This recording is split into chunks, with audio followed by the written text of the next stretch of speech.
Good evening and welcome to my channel. Tonight we'll be continuing our reading of The Woman in White by Wilkie Collins. 5. June 17th.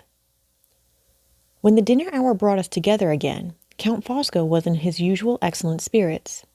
He exerted himself to interest and amuse us as if he was determined to efface from our memories all recollection of what had passed in the library that afternoon. Lively descriptions of his adventures in traveling, amusing anecdotes of remarkable people whom he had met with abroad, quaint comparisons between the social customs of various nations, illustrated by examples drawn from men and women indiscriminately all over Europe, humorous confessions of the innocent follies of his own early life when he ruled the fashions of a second-rate Italian town, and wrote preposterous romances on the French model for a second-rate Italian newspaper, all flowed in succession so easily and so gaily from his lips, and all addressed our various curiosities and various interests so directly and so delicately, that Laura and I listened to him with as much attention, and, inconsistent as it may seem, with as much admiration also as Madame Fosco herself. Women can resist a man's love, a man's fame, a man's personal appearance, and a man's money, but they cannot resist a man's tongue when he knows how to talk to them. After dinner, while the favorable impression which he had produced on us was still vivid in our minds, the Count modestly withdrew to read in the library. Laura proposed a stroll in the grounds to enjoy the close of the long evening. It was necessary in common politeness to ask Madame Fosco to join us, but this time she had apparently received her orders beforehand, and she begged we would kindly excuse her. "The Count will probably want a fresh supply of cigarettes," she remarked by way of apology, "and nobody can make them to his satisfaction but myself." Her cold blue eyes almost warmed as she spoke the words. She looked actually proud of being the officiating medium through which her lord and master composed himself with tobacco smoke. Laura and I went out together alone. It was a misty, heavy evening. There was a sense of blight in the air. The flowers were drooping in the garden, and the ground was parched and dewless. The western heaven, as we saw it over the quaint trees, was of a pale yellow hue, and the sun was setting faintly in a haze. Coming rain seemed near. It would fall probably with the fall of night. "Which way shall we go?" I asked. "Towards the lake, Marian, if you like," she answered. "You seem unaccountably fond, Laura, of that dismal lake." "No, not of the lake, but of the scenery about it. The sand and heath and the fir trees are the only objects I can discover in all this large place to remind me of Limmeridge. But we will walk in some other direction if you prefer it." "I have no favorite walks at Blackwater Park, my love. One is the same as another to me. Let us go to the lake. We may find it cooler in the open space than we find it here." We walked through the shadowy plantation in silence. The heaviness in the evening air oppressed us both, and when we reached the boat-house we were glad to sit down and rest inside. A white fog hung low over the lake. The dense brown line of the trees on the opposite bank appeared above it, like a dwarf forest floating in the sky. The sandy ground, shelving downward from where we sat, was lost mysteriously in the outward layers of the fog. The silence was horrible. No rustling of the leaves, no bird's note in the wood, no cry of waterfowl from the pools of the hidden lake. Even the croaking of the frogs had ceased tonight. "It is very desolate and gloomy," said Laura, "but we can be more alone here than anywhere else." She spoke quietly and looked at the wilderness of sand and mist with steady, thoughtful eyes. I could see that her mind was too much occupied to feel the dreary impressions from without which had fastened themselves already on mine. "I promise, Marian, to tell you the truth about my married life, instead of leaving you any longer to guess it for yourself," she began. "That secret is the first I have ever had from you, love, and I am determined it shall be the last. I was silent, as you know, for your sake, and perhaps a little for my own sake as well. It is very hard for a woman to confess that the man to whom she has given her whole life is the man of all others who cares least for the gift. If you were married yourself, Marian, and especially if you were happily married, you would feel for me as no single woman can feel, however kind and true she may be. What answer could I make? I could only take her hand and look at her with my whole heart as well as my eyes would let me. How often, she went on, I have heard you laughing over what you used to call your poverty. How often you have made me mock speeches of congratulations on my wealth. Oh, Marian, never laugh again. Thank God for your poverty. It has made you your own mistress, and has saved you from the lot that has fallen on me. A sad beginning on the lips of a young wife, sad in its quiet, plain-spoken truth. The few days we had all passed together at Blackwater Park had been many enough to show anyone, what her husband had married her for. You shall not be distressed, she said, by hearing how soon my disappointments and my trials began, or even by knowing what they were. It is bad enough to have them on my memory. If I tell you how he received the first and last attempt at remonstrance that I ever made, you will know how he has always treated me, as well as if I had described it in so many words. It was one day at Rome when we had ridden out together to the tomb of Cecilia Metella. The sky was calm and lovely, and the grand old ruin looked beautiful, and the remembrance that a husband's love had raised it in the old time to a wife's memory made me feel more tenderly and more anxiously towards my husband than I had ever felt yet. Would you build such a tomb for me, Percival? I asked him. You said you loved me dearly before we were married, and yet, since that time, I could get no farther. Marian, he was not even looking at me. I pulled down my veil, thinking it best not to let him see that the tears were in my eyes. I fancied he had not paid any attention to me, but he had. He said, "Come away," and laughed to himself as he helped me on my horse. He mounted his own horse and laughed again as we rode away. "If I do build you a tomb," he said, "it will be done with your own money." I wonder whether Cecilia Metella had a fortune and paid for hers. I made no reply. How could I, when I was crying behind my veil? "Ah, you light-complexioned women are all sulky," he said. "What do you want? Compliments and soft speeches?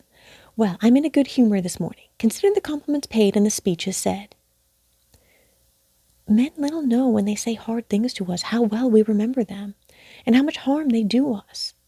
It would have been better for me if I had gone on crying, but his contempt dried up my tears and hardened my heart. From that time, Marian, I never checked myself again in thinking of Walter Hartright.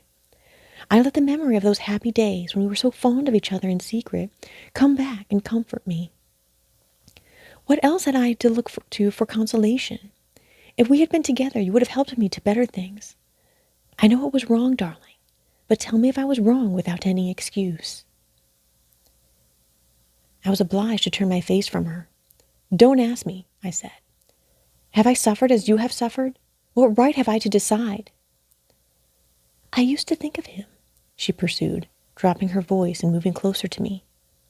"I used to think of him when Percival left me alone at night to go among the opera people. I used to fancy what I might have been if it had pleased God to bless me with poverty, and if I had been his wife. I used to see myself in my neat, cheap gown, sitting at home and waiting for him while he was earning our bread, sitting at home and working for him and loving him all the better because I had to work for him, seeing him coming tired and taking off his hat and coat for him, and Marian pleasing him with little dishes at dinner that I had learned to make for his sake. Oh, I hope he is never lonely enough and sad enough to think of me and see me as I have thought of him and see him." As she said those melancholy words, all the lost tenderness returned to her voice, and all the lost beauty trembled back into her face. Her eyes rested as lovingly on the blighted, solitary, ill-omened view before us, as if they saw the friendly hills of Cumberland in the dim and threatening sky. "Don't speak of Walter any more," I said, as soon as I could control myself. "Oh, Lord, spare us both the wretchedness of talking of him now." She roused herself and looked at me tenderly. "I would rather be silent about him forever," she answered, "than cause you a moment's pain.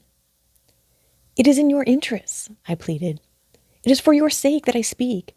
If your husband heard you, it would not surprise him if he did hear me. She made that strange reply with a wary calmness and coldness. The change in her manner when she gave the answer startled me almost as much as the answer itself. Not surprise him, I repeated. Lara, remember what you were saying. You frightened me. It is true, she said. It is what I wanted to tell you today when we were talking in your room. My only secret when I opened my heart to him at Limerick was a harmless secret, Marian. You said so yourself. The name was all I kept from him, and he has discovered it. I heard her, but I could say nothing. Her last words had killed the little hope that still lived in me. It happened at Rome, she went on, as warily calm and cold as ever. We were at a little party given to the English by some friends of Sir Percival's, Mr. and Mrs. Markland. Mrs. Markland had the reputation of sketching very beautifully, and some of the guests prevailed on her to show us her drawings. We all admired them, but something I said attracted her attention particularly to me. Surely you draw yourself? She asked. I used to draw a little, once, I answered, but I have given it up. If you have once drawn, she said, you may take it to it again one of these days, and if you do, I wish you would let me recommend you a master. I said nothing, you know why, Marian, and tried to change the conversation, but Mrs. Markland persisted. I have had all sorts of teachers, she went on, but the best of all, the most intelligent and the most attentive, was a Mr. Hartright. If you ever take up your drawings again, do try him as a master. He is a young man, modest and gentlemanlike. I am sure you will like him. Think of those words being spoken to me publicly, in the presence of strangers who had been invited to meet the bride and bridegroom. I did all I could to control myself. I said nothing, and looked down close to the drawings. When I ventured to raise my head again, my eyes and my husband's eyes met, and I knew by his look that my face had betrayed me. We will see about Mr. Hartright, he said, looking at me all the time, when we get back to England. I agree with you, Mrs. Markland. I think Lady Glyde is sure to like him. He laid an emphasis on the last words which made my cheeks burn and set my heart beating as if it would stifle me. Nothing more was said. We came away early. He was silent in the carriage driving back to the hotel. He helped me out and followed me upstairs as usual. But the moment we were in the drawing room, he locked the door, pushed me down into a chair, and stood over me with his hands on my shoulders. Ever since that morning when you made your audacious confession to me at Limerick, he said, I have wanted to find out the man, and I found him in your face tonight. Your drawing master was the man, and his name is Hartright. You shall repent it, and he shall repent it, to the last hour of your lives. Now go to bed and dream of him if you like, with the marks of my horsewhip on his shoulders. Whenever he is angry with me now, he refers to what I acknowledged to him in your presence with a sneer or a threat. I have no power to prevent him from putting his own horrible construction on the confidence I placed in him. I have no influence to make him believe me or to keep him silent. You looked surprised today when you heard him tell me that I had made a virtue of necessity in marrying him. You will not be surprised again when you hear him repeat it the next time he is out of temper. Oh, Marian, don't, you hurt me. I had caught her in my arms, and the sting and torment of my remorse had closed them round her like a vice. Yes, my remorse. The white despair of Walter's face, when my cruel words struck him to the heart in the summer house at Limerick, rose before me mute, unendurable reproach. My hand had pointed the way which led the man my sister loved, step by step, far from his country and his friends. Between those two young hearts I had stood, to sunder them forever, the one from the other, and his life and her life lay wasted before me alike in witness of the deed. I had done this, and done it for Sir Percival Glyde. For Sir Percival Glyde. I heard her speaking, and I knew by the tone of her voice that she was comforting me, I, who deserved nothing but the reproach of her silence. How long it was before I mastered the absorbing misery of my own thoughts, I cannot tell. I was first conscious that she was kissing me, and then my eyes seemed to wake on a sudden to their sense of outward things, and I knew that I was looking mechanically straight before me at the prospect of the lake. It is late, I heard her whisper. It will be dark in the plantation. She shook my arm and repeated, Marian, it will be dark in the plantation. Give me a minute longer, I said. A minute to get better in. I was afraid to trust myself to look at her yet, and I kept my eyes fixed on the view. It was late. The dense brown line of trees in the sky had faded in the gathering darkness to the faint resemblance of a long wreath of smoke. The mist over the lake below had stealthily enlarged and advanced on us. The silence was as breathless as ever, but the horror of it had gone, and the solemn mystery of its stillness was all that remained. "We are far from the house," she whispered. "Let us go back." She stopped suddenly and turned her face from me towards the entrance of the boathouse. "Marian," she said, trembling violently, "do you see nothing? Look." "Where?" "Down there, below us." She pointed. My eyes followed her hand, and I saw it too. A living figure was moving over the waste of heath in the distance. It crossed our range of view from the boathouse and passed darkly along the outer edge of the mist. It stopped far off in front of us, waited, and passed on, moving slowly with the white cloud of mist behind it and above it. Slowly, slowly, till it glided by the edge of the boathouse, and we saw it no more. We were both unnerved by what had passed between us that evening. Some minutes elapsed before Lara would venture into the plantation, and before I could make up my mind to lead her back to the house. "Was it a man or a woman?" she asked in a whisper as we moved at last into the dark dampness of the outer air. "I am not certain. Which do you think? It looked like a woman. I was afraid it was a man in a long cloak. It may be a man. In this dim light it is not possible to be certain. Wait, Marian. I'm frightened. I don't see the path. Suppose the figure should follow us." "Not at all likely, Lara. There is really nothing to be alarmed about. The shores of the lake are not far from the village, and they are free to anyone to walk on by day or night. It is only wonderful we have seen no living creature there before." We were now in the plantation. It was very dark, so dark that we found some difficulty in keeping the path. I gave Lara my arm, and we walked as fast as we could on our way back. Before we were halfway through, she stopped and forced me to stop with her. She was listening. "Hush," she whispered. "I hear something behind us." "Dead leaves," I said to cheer her, "or a twig blown off the trees." "It is summertime, Marian, and there's not a breath of wind. Listen." I heard the sound too, a sound like a light footstep following us. "No matter who it is or what it is," I said, "let us walk on. In another minute, if there is anything to alarm us, we shall be near enough to the house to be heard." We went on quickly, so quickly that Lara was breathless by the time we were nearly through the plantation and within sight of the lighted windows.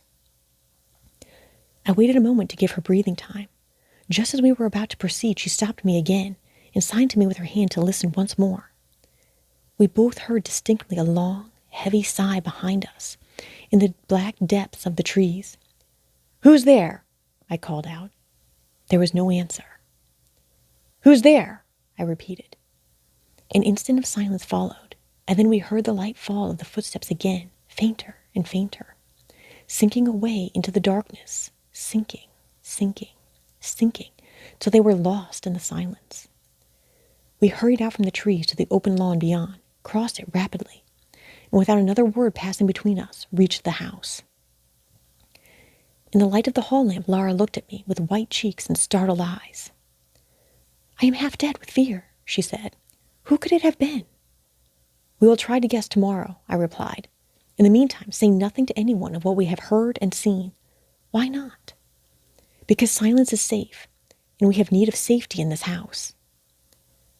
I sent Lara upstairs immediately, waited a minute to take off my hat and put my hair smooth, and then went at once to make my first investigations in the library on pretense of searching for a book. There sat the Count, filling out the largest easy-chair in the house, smoking and reading calmly, with his feet on an ottoman, his cravat across his knees, and his shirt collar wide open. And there sat Madame Fosco, like a quiet child, on a stool by his side, making cigarettes. Neither husband nor wife could, by any possibility, have been out late that evening, and have just got back to the house in a hurry. I felt that my object in visiting the library was answered the moment I set eyes on them. Count Fosco rose in polite confusion and tied his cravat on when I entered the room. Pray don't let me disturb you, I said. I have only come here to get a book. All unfortunate men of my size suffer from the heat, said the Count, refreshing himself gravely with a large green fan. I wish I could change places with my excellent wife. She is as cool at this moment as a fish in the pond outside. The Countess allowed herself to thaw under the influence of her husband's quaint comparison. I am never warm, Miss Halcombe, she remarked, with the modest air of a woman who is confessing to one of her own merits. Have you and Lady Glyde been out this evening? Asked the Count, while I was taking a book from the shelves to preserve appearances. Yes, we went out to get a little air. May I ask in what direction? In the direction of the lake, as far as the boathouse. Ah, as far as the boathouse? Under other circumstances, I might have resented his curiosity, but tonight I hailed it as another proof that neither he nor his wife were connected with the mysterious appearance at the lake. No more adventures, I suppose, this evening? He went on. No more discoveries, like your discovery of the wounded dog? He fixed his unfathomable gray eyes on me with that cold, clear, irresistible glitter in them which always forces me to look at him, and always makes me uneasy while I do look. An unutterable suspicion that his mind is prying into mine overcomes me at these times, and it overcame me now. No, I said shortly. No adventures, no discoveries. I tried to look away from him and leave the room. Strange as it seems, I hardly think I should have succeeded in the attempt if Madame Fosco had not helped me by causing him to move and look away first. Count, you are keeping Miss Halcombe standing, she said. The moment he turned round to get me a chair, I seized my opportunity, thanked him, made my excuses, and slipped out.